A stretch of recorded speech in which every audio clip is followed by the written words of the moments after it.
Que a palavra de Deus nos ensina não é apenas os sinais, as maravilhas e os prodígios que acontecia por onde Jesus passava, porque por mais que Jesus fizesse sinais e maravilhas, curasse a todo tipo de doença, voltasse a vida dos mortos, o plano extraordinário e a missão que lhe foi dada era resgatar aquele que se havia perdido, a ovelha que se desgarrou, o filho que saiu de casa, a joia que lhe foi perdida. O plano do Senhor é trazer de volta a ligação da criatura com seu Criador. Aleluia, Jesus. E para isso era necessário que se cumprisse o plano de Deus, o plano da redenção. Jesus realizou maravilhas e prodígios.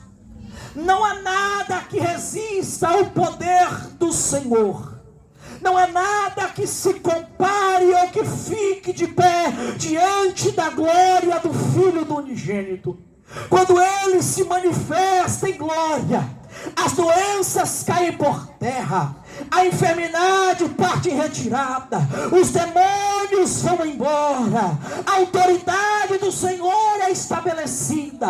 Mas o projeto maior que Ele veio fazer, Ele veio para dar vida a quem estava morto, Ele veio para trazer alegria a quem estava triste. E não é com casa nova, não é com carro novo, é trazendo de volta a esperança que você perdeu quando se afastou de Deus. Ele veio para te dizer: ainda há esperança para a sua vida quando você voltar para as suas origens. Louvado seja Deus. Aleluia. E esse é o maior projeto que o Senhor estabeleceu: trazer de volta aquilo que se havia perdido, trazer para os braços do Pai aquele que um dia se afastou, colocar em evidência aquilo que o Senhor Deus começou lá no plano da criação.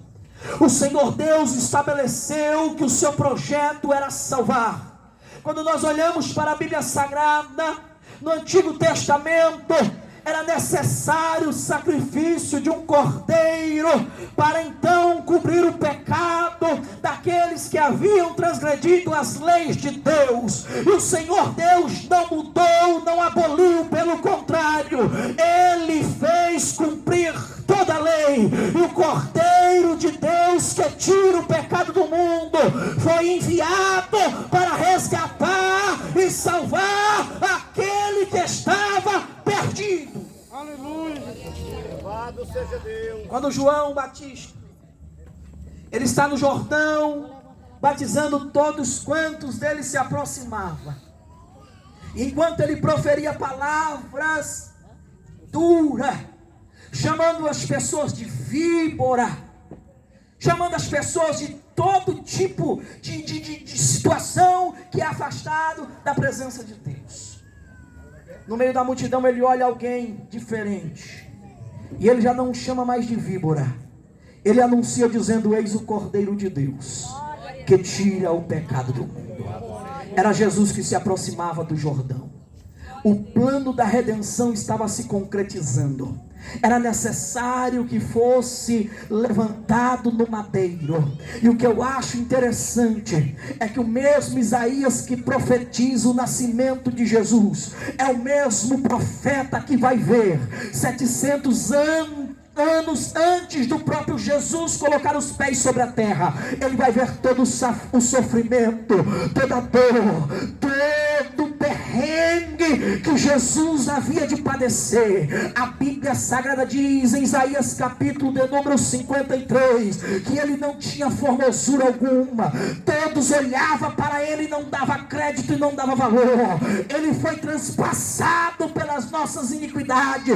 O castigo que nos traz a paz estava sobre ele. Sabe o que Isaías está vendo? Jesus sendo levado diante do rei e sendo julgado apedrejado, sendo chicoteado, sendo açoitado, colocando sobre ele uma coroa de espinho, escarnecendo dele. Isaías está vendo todo esse sofrimento, e ele está dizendo: como ovelha muda, ele é levado ao matadouro, nas mãos dos seus tosqueadores, e não abriu a sua boca. Sabe por quê, irmão?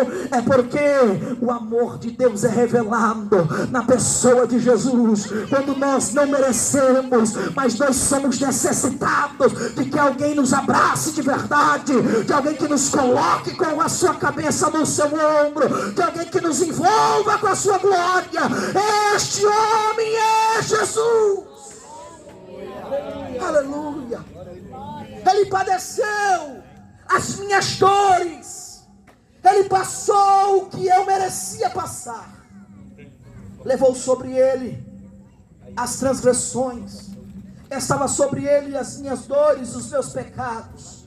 E a Bíblia diz que ele levou aquela cruz, a cruz que era para mim e para você. Jesus carregou aquela cruz, foi crucificado. A Bíblia Sagrada diz que tiraram Jesus da cruz, colocaram ele num sepulcro, trancaram o sepulcro com uma pedra. E naquele momento, os algozes, os inimigos disseram: vencemos, acabou essa história de resgate, acabou essa história de perdição.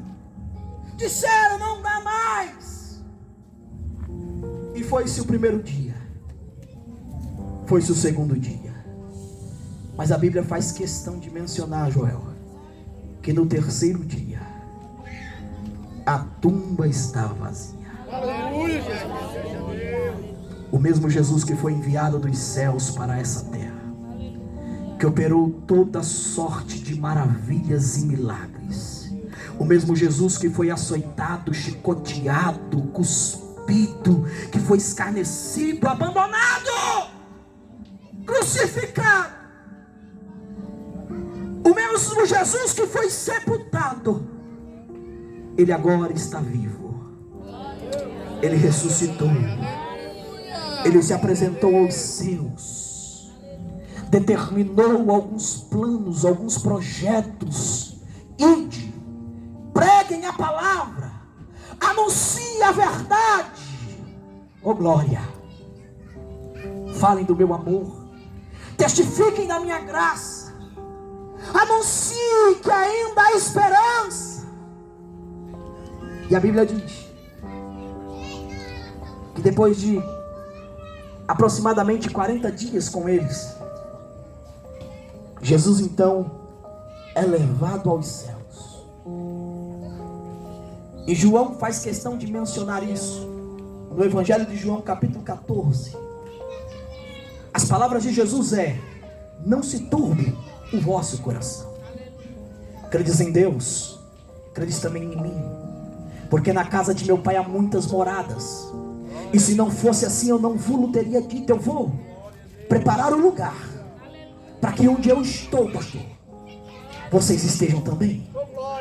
Jesus estava dizendo assim: eu estou indo, só estou preparando, mas eu vou voltar, e quando eu voltar não vai ficar ninguém, porque aqueles que se renderam ao sangue do Cordeiro, aqueles que acreditaram na primeira profecia que ele viria, aqueles que entenderam o projeto que quando ele estava aqui realizando a grande obra, aqueles que não desfaleceram quando o sepulcro foi fechado, mas acreditaram até o fim, que viram a ele ressurreto, que acredita que ele subiu, e como o texto está dizendo, o mesmo Jesus que subiu, ele vai voltar.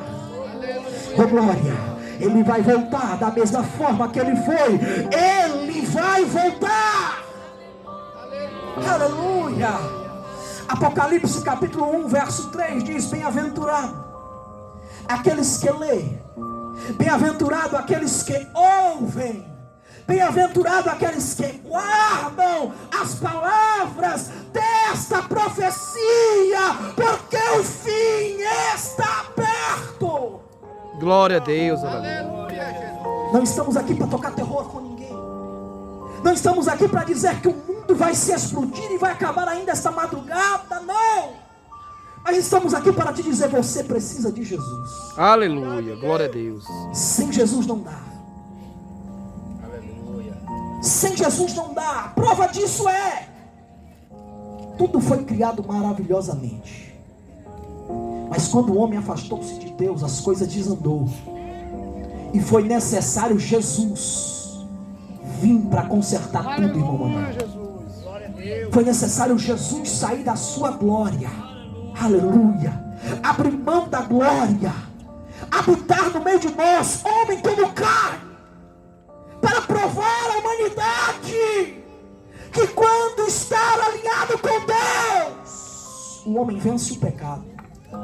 Glória a Deus, aleluia. Quando está alinhado com Deus, a morte não pode te sufocar. Porque diz a palavra de Deus: quando nós estamos em Cristo, passamos da morte para a vida.